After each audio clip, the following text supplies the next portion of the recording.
Highway व्यवसाय करता येणार नाही, 25 फुटाच्या भिंती साईडने असणारे, म्हणजे तुम्हाला तिथं पानाची टपरी सुद्धा टाकता येणार नाही किंवा ते पाहता सुद्धा येणार नाही, तेव्हा आपल्याला तो रस्ता नकोच अशी एकमुखी सर्वांचा विचार आणि सर्वांची भावना शेवटपर्यंत ठेवा अशा प्रकारच्या तुम्हाला विनंती करतो।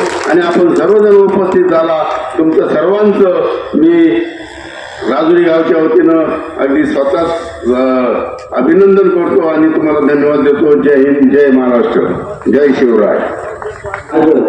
हा आपल्या परिसरामधून जातो आहे, बागायती क्षेत्रातून जातोय, त्याला विरोध करण्यासाठी आपण जे साखळी उपोषण सुरू करतोय त्यासाठी जमलेले सगळे सन्माननीय मंडळी मित्रांनो, काही महिन्यापूर्वी आपल्या परिसरामध्ये ड्रोन खेळायला लागले। मी ज्या परिसरामध्ये राहतो तिथं असं एक सर्कल गोल आखण्यात आलं आणि तिथून ड्रोनची आखणी जी आहे ती चालू होती। कुतूहल म्हणून जाणारे येणारे विचारत होते काय प्रकार आहे, काय नाही म्हटले, एक रस्ता जाणार आहे त्याचे सर्वे चालू आहेत आणि 3-4 ठिकाणी सर्वे चालू आहेत, तो कुठं होईल हे निश्चित नाही, म्हणून आपण फक्त पाहण्याच्या पलीकडे काही करत नव्हतो। त्यानंतर एक सकाळ पेपरला, जबाबदार पेपरला एक बातमी आली की होणारा औद्योगिक मार्ग हा सातवन, घोडेगाव, मंचरचा, ओतूर या भागातून जातोय, सिन्नरला जोडतोय। खरं हवे अंतराने जर पाहिलं आणि MIDC एरिया जर पाहिला तर दाभाडे चाकणच्या दरम्यान तोच मार्ग बरोबर होता, परंतु हा सगळा भूलभुलैया होता। प्रत्यक्षात आपल्याकडून तो होणार होता, परंतु आपलं लक्ष डायव्हर्ट करण्यासाठी तसं केलं गेलं। नंतर काही दिवसानंतर नकाशे आले आणि त्या नकाशावर कोण कोण बाधित होणार हे लक्षामध्ये आलं। मित्रांनो, सुरुवातीला असं सांगितलं गेलं की यामधून गुंठ्याचा भाव जो आहे तो 4 आणि 5 लाख रुपये मिळणार आहे। काही जण जे ते जोडायला लागले, 100 गुंठे जर गेले तर 5 कोटी मिळणार, 5 कोटी जर आले तर बांगला किती जमा करायचा, गाडी किती घ्यायची, बँकेमध्ये किती टाकायचे। मित्रांनो, असलं काहीही नाहीये, रेव्हेन्यू दर अत्यंत कमी आहे, साधारणपणे एकरा पाठीमागं 40-1 लाख रुपये जास्तीत जास्त मिळू शकतात आणि मार्केटमध्ये जर गेलो तर तेवढ्याला जमीन पडते।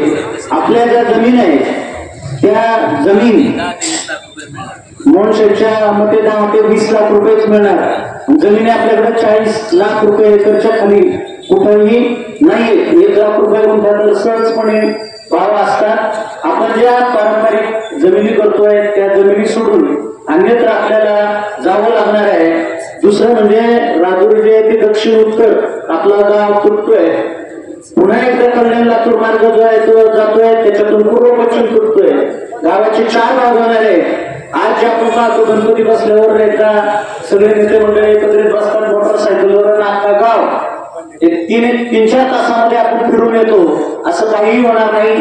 मोजक्याच ठिकाणी तिथं एंट्री राहणार आहे, म्हणजे खालून यायला आणि तिथून आपल्याला यावं लागणार आहे। बऱ्याच जणांना वाटत असेल की आजूबाजूला आपल्याला हॉटेल टाकता येणार आहे तर आपलं व्यवसाय जे आहे ते थाटता येणार आहे, तसं काही होणार नाही। हा मार्ग उंचावरून असणार आहे, पूर्ण बंदिस्त असणार आहे, कुत्रं सुद्धा आतमध्ये जाऊ शकणार नाही, अशा प्रकारे तो बंदिस्त असणार आहे। वेगवान गाड्या जाणार, बाजूच्यांनी फक्त गाड्या मोजत राहायच्या। आज 10,000 गाड्या गेल्या, उद्या सांगायचं आज 11,500 गाड्या या रोडवरून धावलेल्या आहेत। वेळ लागल्यासारखं ते जे आहे त्या गाड्या मोजण्या पलीकडे आपल्याला काहीही व्यवसाय करता येणार नाही आणि तो व्यवसाय जो तो फुकटचा असणार आहे। त्यामुळे दुसरं एक बऱ्याच जणांना वाटतं शहराचा भाग तिथे आपल्याला काय होणार आहे, तिथं असणारा धूर, तिथं असणारा आवाज, तिथं असणारा तो खडखडाट, प्रदूषण होणारं जे आहे ते दूर अंतरावरून आपल्याला जावं लागणार आहे। ज्या वेळेला हा मार्ग उंच बांधला जाणार आहे त्यावेळेला पाणी जे साठणार आहे, पाण्याचे फ्लो जे आहेत ते बदलणार आहे। आपल्या नेहमीच्या चाऱ्या ज्या जातात पाणी येते ते बदलणार आहे, सगळा खेळखंडोबा जो होणार आहे। खरं तर या निमित्ताने असं वाटतं की इंग्रज सरकार परवडलं, ते समजावून तरी देत होतं।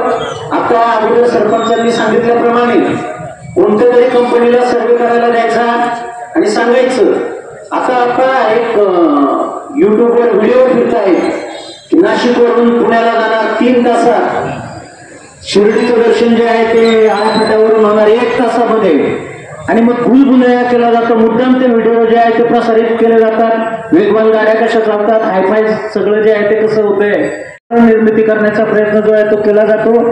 करोडो रुपयांना टेंडर दिली जातात आणि त्या टेंडरमधून जे मोठमोठे कंत्राटदार मंडळी आहेत की जे करोडो रुपयाचे कंत्राट घेतात ते गब्बर होणार. जे लीडर मंडळी पुढाकार घेतलेले असतात ते हे होणार. आणि धुळदाण कोणाची होणार तर ती सर्वसामान्य शेतकऱ्यांची होणार.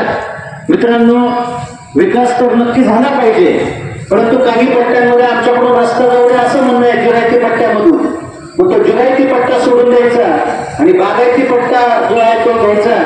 मुळातच पिंपळगाव जोडं झाल्यानंतर आपल्या जमिनी आहेत तर बागायती झाल्या. आता कुठं आपण बागायती पाहायला लागलो. लेवल करण्यामध्ये वेळ गेला, पाणी येण्यामध्ये वेळ गेला, सेटल होण्यामध्ये वेळ गेला आणि आता कुठेतरी पिकं घ्यायला आपण सुरुवात केली आणि त्याच्यामध्ये हा रस्ता जो आहे तो जाणार. नंतर कल्याण लातूर रोड जाणार. शासनाचा दुसराही भाग कळत नाही. आपण हा रस्ता जो आहे त्याचं टेंडर निघालेलं आहे. कॉन्क्रिटीकरण करायचं, एकीकडे कॉन्क्रिटीकरण करायचं, करोडो रुपयाचा खर्च करायचा, परत नवीन रस्ता जो आहे तो करायचा. मुळातच या रस्त्याला कुठे ट्रॅफिक असते, पाणी एकाला एक गाडी लागू नये असं नाही. आणि त्याच्यामधून मग दुसरे रस्ते करायचे का कशासाठी? आता चालू जो आहे तो पुणे नाशिक रस्ता आहे. तिथं साखरचं ट्रॅफिक जर बंद केलं तर ट्रॅफिक होणार नाही, फारसं वाहतूक त्याच्यावर नाहीये. इकडे बेल्ला जेजुरी रोड करून ठेवला, लोक जे ती खुश होती. त्याच्यावर काहीतरी बेल्ल्यापासून जेजुरीपर्यंत जाईपर्यंत 150 स्पीड ब्रेकर टाकून ठेवले. एका स्पीड ब्रेकरला जर थांबायचं म्हणलं तर अर्धा मिनिट जर धरला तर साधारणपणे तासभराचा वाट तिथं होतो. त्याच्यानंतर अपघाताचं प्रमाण ते वाढतो, कारण अचानक थांबत राहायचं, हे करायचं, वेग घेता येत नाही. त्यामुळे सुरुवातीला स्पीड ब्रेकर कमी असताना जी वाहतूक होती ती आज वाहतूक राहिली नाही. पुन्हा आता या ठिकाणी तो औद्योगिक द्रुतगती मार्ग आहे. तिकडं बेल्ला जेजुरी आहे. पुन्हा बातमी येते की पुन्हा नाशिक रस्ता जुना जो आहे तो कॉन्क्रिटीकरण होणार. साखर परिसरामध्ये जे आहे ते मोठमोठे उड्डाण पूल जे आहेत ते 2-2 मजल्याचे होणार. त्याची चित्र येतात, तिथून कशा गाड्या पडणार ते अगोदरच दिसते. आणि पुन्हा तिसरा मार्ग कोणतं नक्की जे आहे ते याच्यावरून किती वाहतूक आहे आणि नक्की गरज आहे का, किंवा फक्त शेतकऱ्यांना लढवायचे आणि हायफाय विकास दाखवायचा, या बाबी ज्या आहेत मित्रांनो चालणार नाही. या ठिकाणची जवळ 17 शेतकऱ्यांच्या घरावरून हा रस्ता जातोय. त्याच्यानंतर साधारणपणे 20-21 शेतकरी भूमिहीन होतात. काही सब्जे तर राहणार नाही. बऱ्याच जणांच्या जमिनी ज्या आहेत त्या कट होतात, मधून जातात. पुढे पलीकडे जायचं म्हटलं तर 7-8 किलोमीटरवरून यायचं आणि आपल्या शेतामध्ये काय चाललेलं आहे हे पाहायचं. या सगळ्या बाबी विचारात जर घेतल्या तर हा रस्ता, हा विकास आपल्या काही कामाचा नाहीये. या निमित्ताने बाधित शेतकऱ्यांच्या वतीने शासनाला आम्ही सांगू इच्छितो, विकास झाला पाहिजे, परंतु त्यामध्ये तोटे जर अधिकचे होत असतील आणि गरज नसणारे रस्ते जर आमच्यावरती लादले जाणार असतील तर जीवात जीव असेपर्यंत आम्ही पक्का देत राहू आणि कुठल्याही प्रकारे हा रस्ता होणारच नाही अशा प्रकारचं वातावरण जे आहे ते नक्की तयार केलं जाईल. आणि त्यामध्ये भले का आमचं प्राण पण जायची वेळ आली तरी आम्ही मागे पुढे जे आहे ते पाहणार नाही. आताचं उपोषण साखळी उपोषण असेल, परंतु नंतर जे आहे ते दिसेल की प्राणांतिक उपोषणाला जे आहे ते सुरुवात होईल. ज्या कोणाला वाटत असेल की यांचे प्राण वाचले पाहिजेत त्यावेळेला पूर्ण गाव नाही, तालुका पिटून उठल्याशिवाय राहणार नाही असा इशारा आम्ही या निमित्ताने देतो आणि माझे शब्द संपवतो. शेतकरी संघटन शक्तीचा पुन्हा नाशिक औद्योगिक महामार्ग रद्द, पुन्हा नाशिक औद्योगिक महामार्ग रद्द, पुन्हा नाशिक औद्योगिक महामार्ग रद्द. या ठिकाणी जमलेले सर्व पुन्हा नाशिक औद्योगिक महामार्गावरती बाधित सर्व या जुन्नर असेल, आंबेगाव असेल, खेड असेल, सर्व तालुक्यातील बाधित शेतकरी आणि सर्व या पंचकृषी शेतकरी बांधवांनो, आज या ठिकाणी 20 फेब्रुवारी 2024 ला या राज्य सरकारने एक नोटिफिकेशन काढलं आणि त्या नोटिफिकेशनच्या माध्यमातून त्यांनी प्रथमतः एक प्रकल्प सल्लागार समिती गठीत केली आणि त्या प्रकल्प सल्लागार समितीच्या माध्यमातून पुन्हा नाशिक औद्योगिक द्रुतगती महामार्गाची कशा पद्धतीने गरज आहे हे जनतेपुढे मांडण्याच्या दृष्टिकोनातून त्यांनी प्रथमतः एक परिपत्रक काढलं आणि 8 मार्च 2024 रोजी या राज्य सरकारने एक अधिसूचना जारी केली आणि या पुणा नाशिक औद्योगिक महामार्गावरील 213 किलोमीटर अंतराच्या रस्त्याचं एक नोटिफिकेशन आलं आणि सर्वसामान्य शेतकऱ्याला अंधारात ठेवून हा रस्ता होतो हे प्रथमतः सर्वसामान्य शेतकऱ्याच्या निदर्शनास आलं.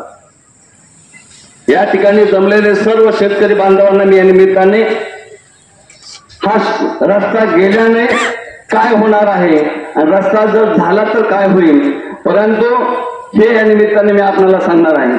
आज या ठिकाणी या साखळी उपोषणासाठी या तालुक्यातील औरंगपूर, निमगाव, सावा, जाधववाडी असेल, तांबेवाडी असेल, गुंजळवाडी, राजुरी असेल, कोळवाडी सर्व पंचक्रोशीतील मोठ्या संख्येने या ठिकाणी सर्व शेतकरी बांधव या ठिकाणी उपस्थित आहे. सर्वांचा एकच मागणी आहे का पुणा नाशिक औद्योगिक द्रुतगती महामार्ग जो आहे हा महामार्ग सुपीक बागायती जे 12माही बागायती जमिनी आहेत त्या बागायती क्षेत्रातून गेलेला आहे आणि बागायती क्षेत्रातून गेल्याने हा मार्ग रद्द झालाच पाहिजे अशी सर्व शेतकऱ्यांची मागणी आहे. हा महामार्ग नेत असताना प्रथमतः 1955च्या कलम 3 प्रमाणे याची अधिसूचना काढली आणि त्याच्यानंतर खऱ्या अर्थाने 2013चा जो केंद्राचा भूसंपादनाचा जो कायदा आहे या कायद्याच्या माध्यमातून त्याची जर खऱ्या अर्थाने जर अंमलबजावणी जर झाली तर ह्या रस्ता लोकांना जर त्या पद्धतीनं त्या 2003च्या कायद्याची अंमलबजावणी जर झाली तर रस्त्याचा ह्या भागातील जनतेचा देखील विरोध राहणार नाही. परंतु 2013चा कायदा काय सांगतो हे तमाम शेतकरी बांधवांना माहिती नाही आणि म्हणून खऱ्या अर्थाने काही शेतकऱ्यांना वाटतं का जर रस्ता जर झाला तर मला मोठ्या प्रमाणामध्ये जमिनीचा मोबदला दिला जाईल. याच्या निषेधाच्या निमित्तानं या 8-9 गावातील सर्वच बाधित असतील, जरी बाधित नसले तरी त्यांच्याबरोबर असतील ते सर्व मान्यवर राजुरी गावातील सर्वच पदाधिकारी, आता नाव काय घेत नाही मोहनचे, आणि बऱ्याच जणांनी आपलं मनोगत या विषयाचा संवाद या ठिकाणी व्यक्त केलेला आहे. हा जो द्रुतगती मार्ग आहे यात सुरुवातीलाच प्रश्न पडला, मी जरी बाधित नाही परंतु पुणा नाशिक हायवे आपल्या 4-5 किलोमीटरवरून जातोय आणि जर आपण रोज कामानिमित्त पुण्याला जातो, पुण्याला जात असताना खेडच्या पुढं ते मोशीपर्यंत काय आपली अवस्था होती, मग हे शासनकर्त्यांना दिसत नाही का? आता सांगतायत त्याच्यावर तरतूद झालेली आहे, अरे परंतु ती अख्खा हायवे तुम्ही जोराचा करा, रुंद करा आणि त्यामुळं ह्या 4 किलोमीटरवर इकडे कशाला पाहिजे पुणा नाशिक हायवे? हा कशाला पाहिजे तर फक्त ठेकेदार जोपासायचे आणि त्या ठेकेदारांकडून तुम्हाला 2 रुपये कसे मिळतील? मोठ्याल्या कंपन्या म्हणजे ठेकेदार बारकाले नाही पण त्या ठेकेदारच ना, त्याच्या माध्यमातून आपल्या खिशात कसं येईल हे एवढं धोरण त्यांनी काही पाहिलं नाही.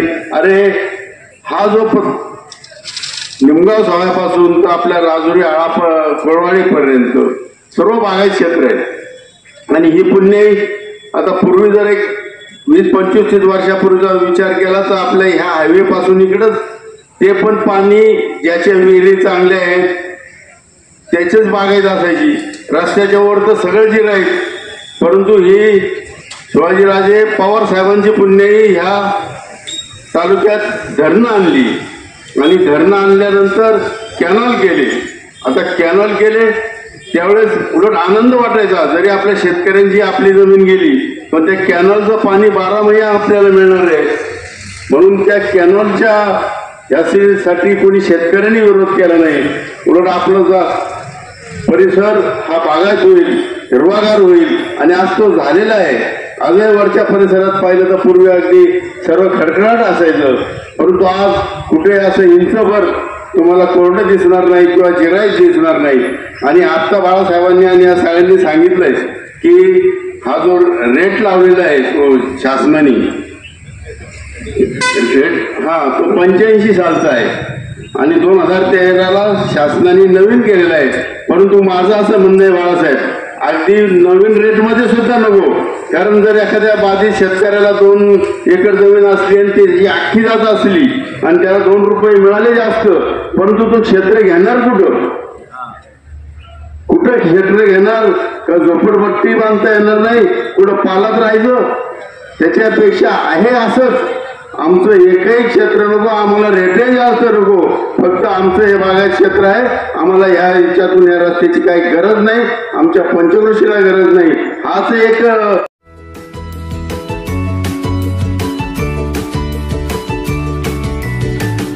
बातम्या शेतीच्या, बातम्या मातीच्या, बातम्या अन्यायाच्या, गुन्हेगारीच्या,